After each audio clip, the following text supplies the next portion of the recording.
Hello दोस्तों, हमारे YouTube channel में आप सभी का स्वागत है।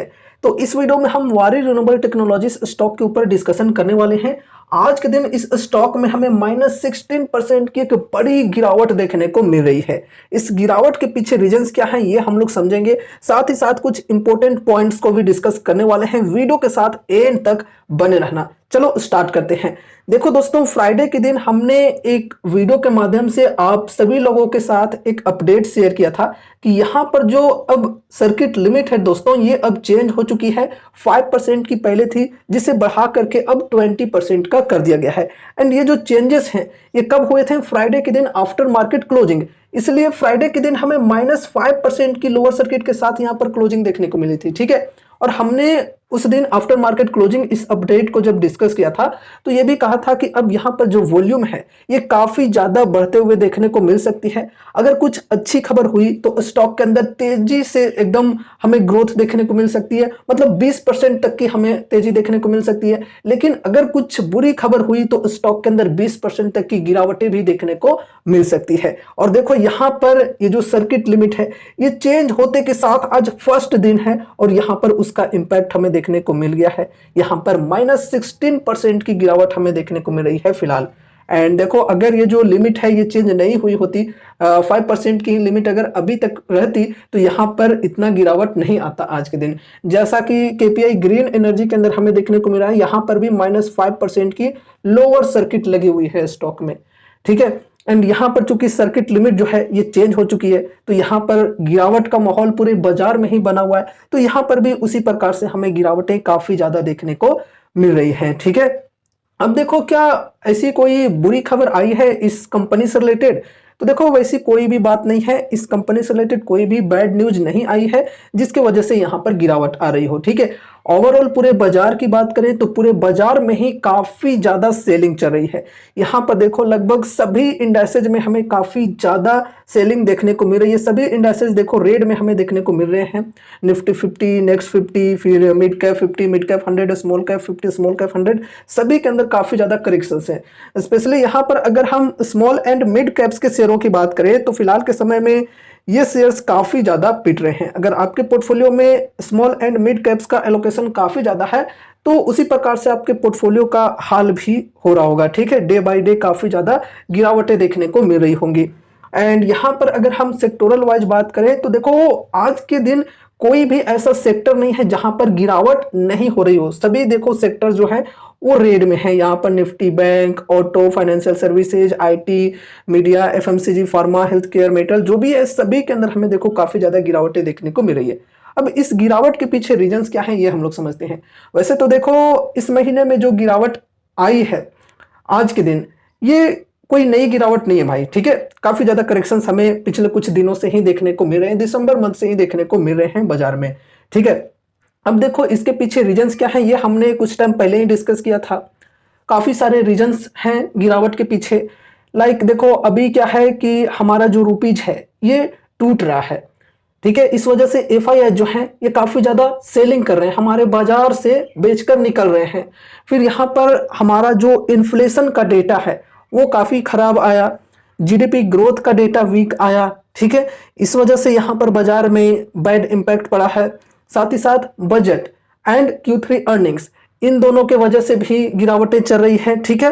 एंड इसके अलावा क्रूड ऑयल के जो प्राइसेज हैं ये महंगा होना, ये भी एक रीजन है गिरावट के पीछे। एंड अगर हम यहाँ पे स्पेशली आज की बात करें तो देखो भाई, आज गिरावट जो आई है इसके पीछे कुछ दो मेन रीजंस हैं। फर्स्ट, यहाँ पर ये रीजन है कि अमेरिका में जॉब की डेटा जो आई है वो काफी बढ़िया आई है, एक्सपेक्टेशन से काफी बेटर आई है, ठीक है। अब देखो, जॉब्स जो है वो काफी ज्यादा बढ़े हैं अमेरिका में। जॉब्स बढ़ते हैं तो कैश फ्लो जो होता है वो बढ़ता है, लोगों के हाथ में पैसे आएंगे तो ज्यादा ज्यादा चीजों को लोग खरीदेंगे, ठीक है। ज्यादा ज्यादा डिमांड्स बढ़ेगी और डिमांड्स अगर बढ़ती है प्रोडक्ट्स की लेकिन सप्लाई कम होती है तो वहां पर इन्फ्लेशन बढ़ेगा, ठीक है। इन्फ्लेशन बढ़ता है तो मार्केट पर भी बुरा इंपैक्ट पड़ता है, ये चीज है, ठीक है। तो इस वजह से यहाँ पर गिरावटें चल रही है।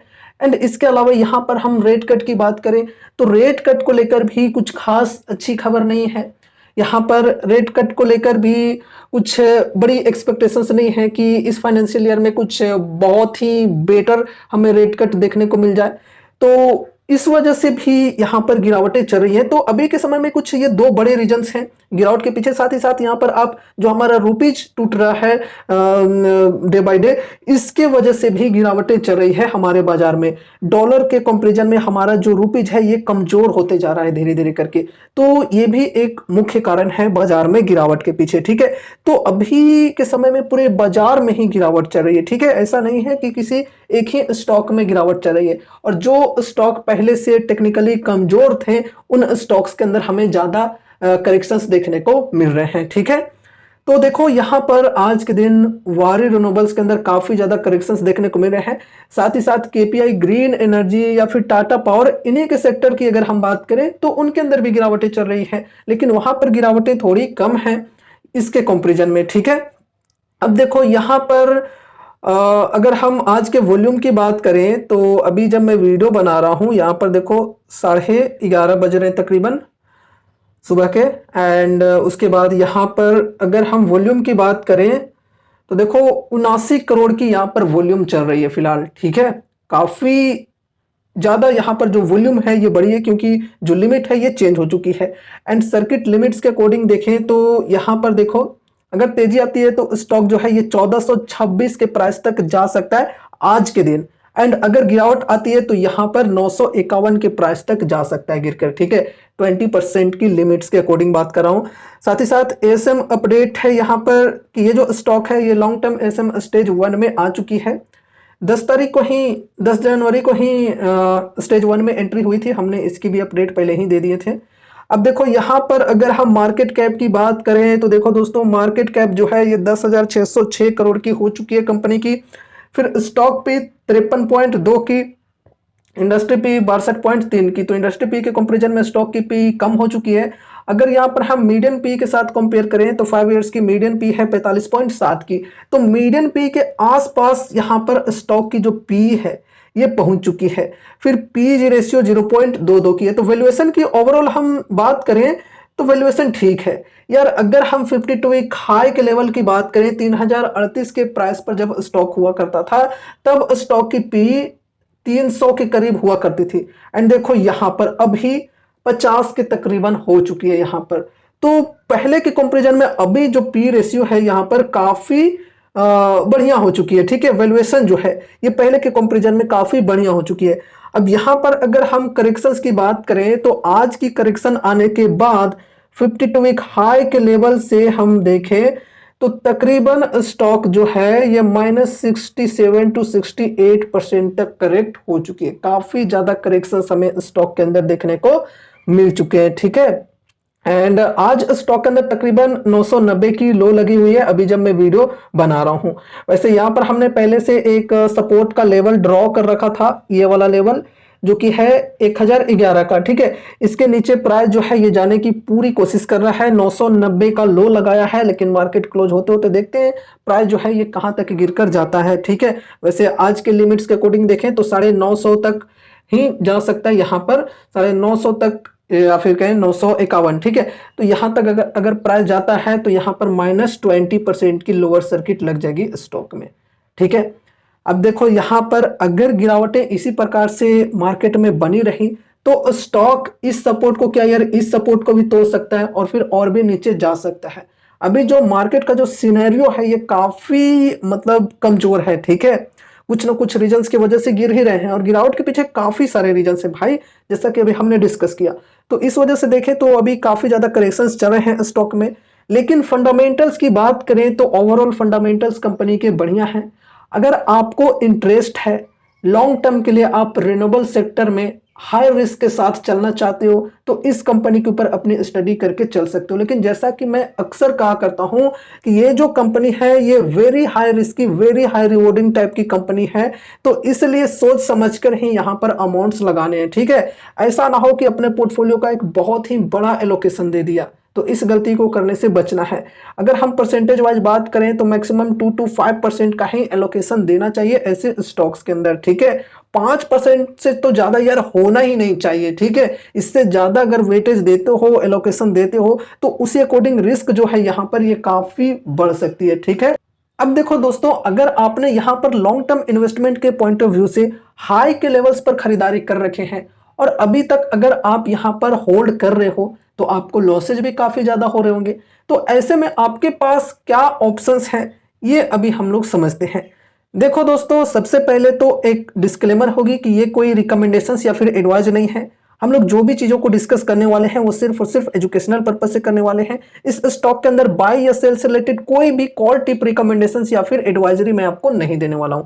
इसलिए इस वीडियो को देखने के बाद अगर आपको कुछ भी इंटरेस्ट लगता है तो फिर आपको अपनी तरफ से भी कुछ स्टडी एंड एनालिसिस करनी है, साथ ही साथ अपने फाइनेंशियल एडवाइजर से भी कंसल्ट जरूर से करना है, ठीक है। देखो दोस्तों, सबसे पहले तो आपको इस रूल को फॉलो करके चलना है अगर आप कोई भी स्मॉल कैप्स के अंदर इन्वेस्टमेंट कर रहे हो तो, कि यहां पर 5% से ज्यादा का एलोकेशन नहीं देना है, ठीक है। मैं अक्सर कहा करता हूं, तो अगर आपने यहां पर जब इन्वेस्ट किया था तो 5% का ही मैक्सिमम एलोकेशन अगर दिया था तो अच्छी बात है, बहुत ही अच्छी बात है। अगर इससे भी कम का एलोकेशन दिया था तो बहुत बहुत बहुत अच्छी बात है, ठीक है।